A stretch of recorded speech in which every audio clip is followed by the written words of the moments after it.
Well, I'm definitely an entrepreneur, and what I'm doing is a form of political entrepreneurship. I'm running for governor as an independent and creating a new independent party called the United Independent Party.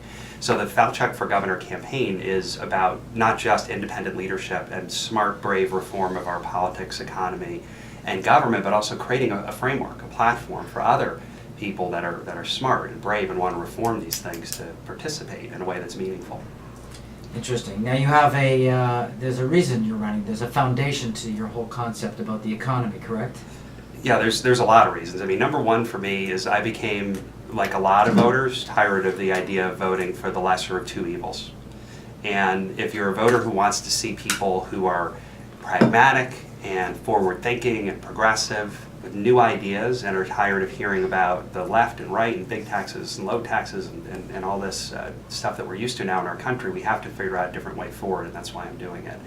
So we have a lot of issues. We've got median incomes in Massachusetts that have been flat for the last decade, and costs that are going up, costs of living, especially health care and housing costs. Is that different anywhere else in the world?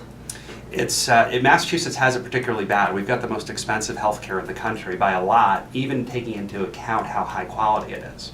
And a lot of the cause of that is because of the monopolistic practices of the hospitals in our system. They've been merging with each other ever since the Republican Governor Bill Weld and Charlie Baker was his director of HHS, and he was the ones who deregulated the hospital market in the early 90s. They started merging.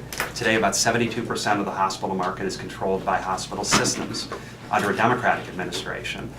And they raise prices the bigger they get. And when those prices go up, it comes through to consumers and small businesses in the form of higher premiums. And the state can do something about it. It can stop those mergers, and it can create a fee schedule, which has been done in other states. If we can knock out 5% of the cost of hospital care, the unnecessary cost, that's about $2 billion a year. But that's not happening, you're saying? It's not happening at all. It's uncontrolled right now. Uncontrolled. The Attorney General, Martha Coakley, who's also running for governor, has the ability to stop the mergers that are happening. There's one going on right now. Partners is trying to acquire South Shore Hospital. She's not acting. The state has taken a lot of steps to trim around the edges, but fundamentally they're not talking about the problem in those terms, and they're not acting with the sort of seriousness with which this subject requires. Interesting. Now that's one of two of your five critical areas of initiatives, correct? Absolutely. The other big one is about building thriving communities. And to talk about this in very, very practical terms, there are we have a lot of need for affordable housing and really housing in general in our Commonwealth, and it's not being built, and there are structural reasons for this that have to do with the way that land use and zoning and things, which is a little bit wonkish, but at the end of the day is really important. We need to have our population in our state grow. We need to have young people able to live here. We need to have companies to be able to afford to hire workers in our state.